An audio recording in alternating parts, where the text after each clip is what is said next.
It's really hot in here.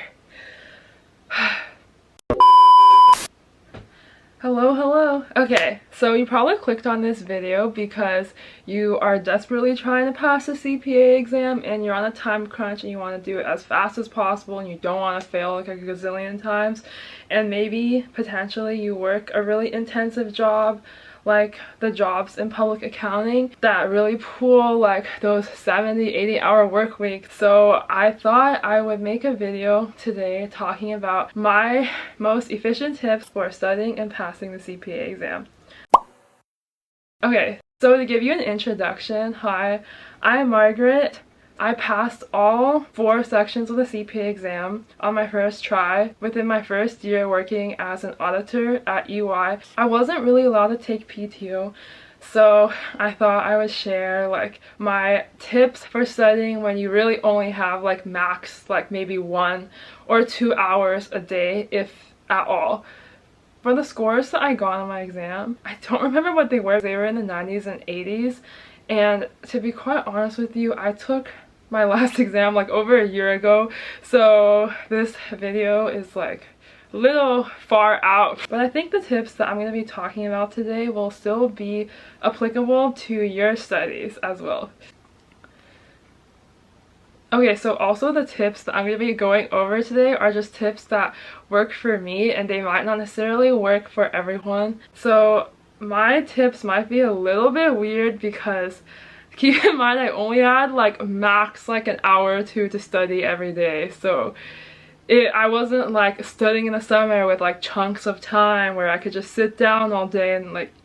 Okay, so starting off strong for tip number 1. This is probably going to be super controversial or like kind of like weird or not, I don't know, but I would not recommend watching the lectures like at all. I personally really hate listening to people talk. Sorry, that sounded really bad. Personally, I think lectures are such a waste of time because you just sit there for hours listening to Lord knows what. I will like definitely fall asleep within the first 10 seconds of someone talking to me in a lecture. So I would personally recommend just skipping that entirely unless you really are into listening to people talk and like oral lecture and that really is what works for you. But I just think for me personally, I didn't have time to watch lectures, and especially not at 10 p.m. at night, so I would just recommend axing that. And also on top of that, I know people who never watched the lectures who almost got perfect scores on like all the CPA sections, so it just goes to show that it doesn't really matter.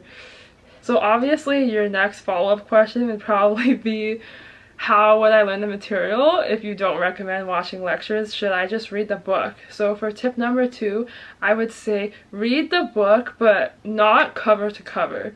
Meaning like not read every line, read every word on every single page from page 1 to the end, right? So those are really thick books and they have a lot of words and they take a lot of time to go through, and just because you read it doesn't mean you necessarily understand it, because some of the content could be a little terse or dry or maybe without context and you don't really know what the key points are, and a lot of the content in the book is really detailed and will not be tested on the real CPA exams. Just read the numerical like examples. Like I think in the book they'll like have some like sample like calculations that you can read. Practice like writing it out and doing it yourself, so that will like kind of give you a sense of like what the problems will be like and how to solve them. And then I would also recommend just reading the main points around that in the book for context. And that's about it.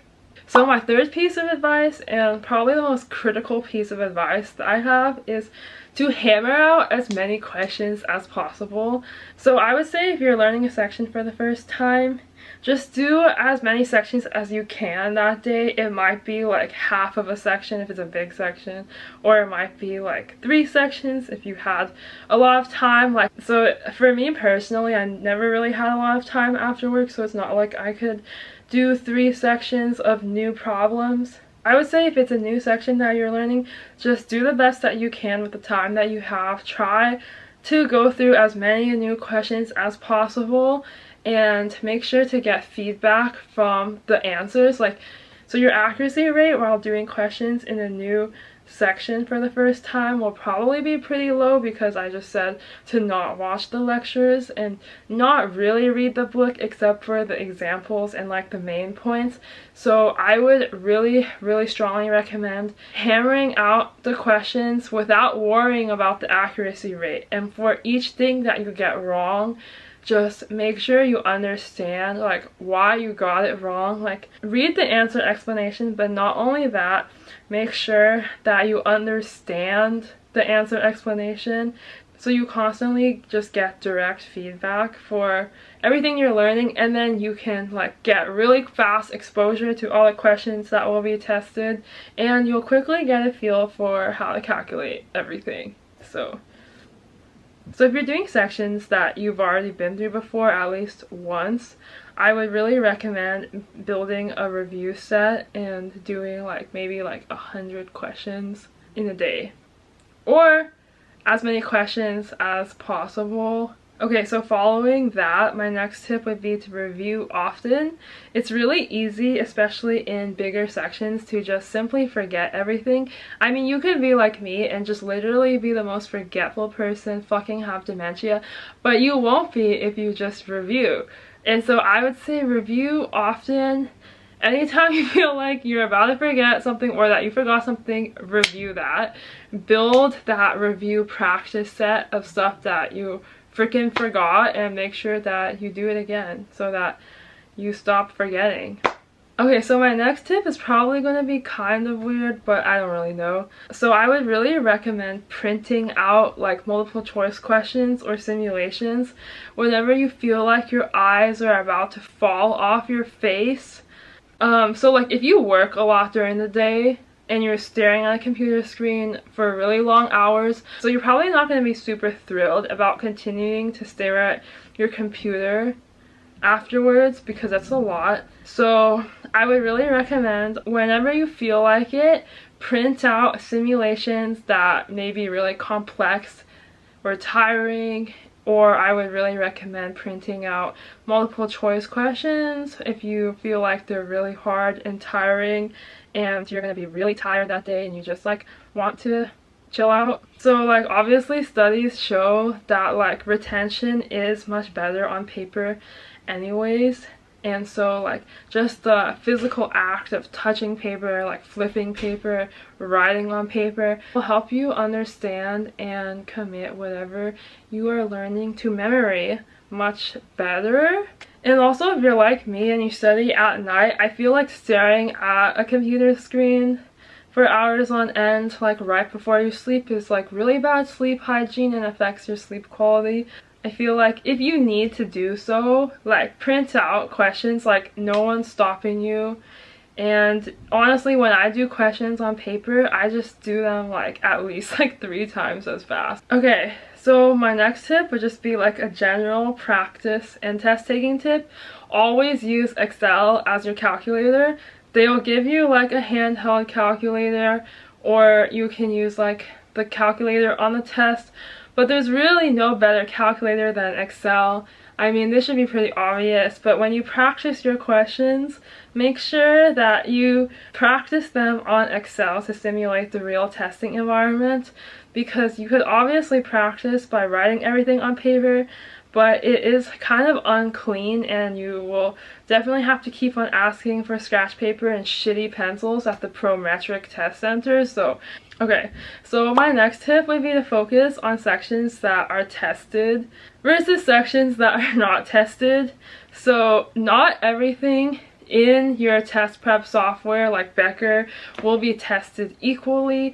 There are some sections on Becker that are not tested on the CPA exam, point blank period. I'm not going to say what they are, but they're kind of unnecessary to study. Use your best judgment to think about what sections will be heavily tested and what sections will not be. Becker will give you a hodgepodge of topics and information, and you will not need to know all of that or all the information. So pick and choose wisely. You don't have to study everything. 80-20 rule. Make sure to use the 80-20 rule to your advantage, where 80% of output is generated by 20% of input. I mean, it's so true. Focus your time and energy on like what you think will get tested.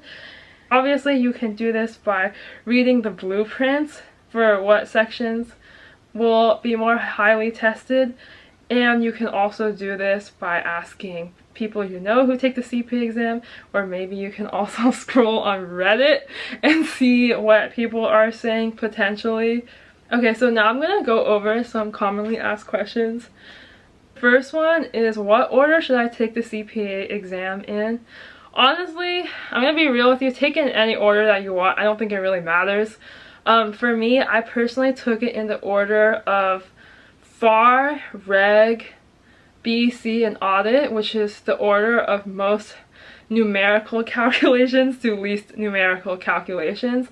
But there are honestly advantages and disadvantages to taking the sections in whichever order.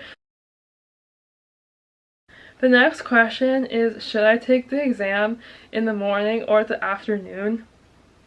I mean, this just depends on your sleep schedule. The next question is, which study prep should I use? I personally just use Becker because that was what was given to me, and I found that to be enough. Okay, and my last commonly asked question is, when should I take the test? I would really recommend just not taking the test during busy season, because there is pretty much no way that you will be able to study for tests if you are working busy season. So there's no point. Just take it before busy season or like right after. Just any time that is not busy season works. Whether, for me, like I took, you know, a bunch of tests during interim and stuff, which is still pretty bad, but it's not as bad as busy season. So yeah. Okay, so that was it for all my CPA test prep advice, and I really wish you luck on passing the test. You got this. See you in my next video, probably in a year.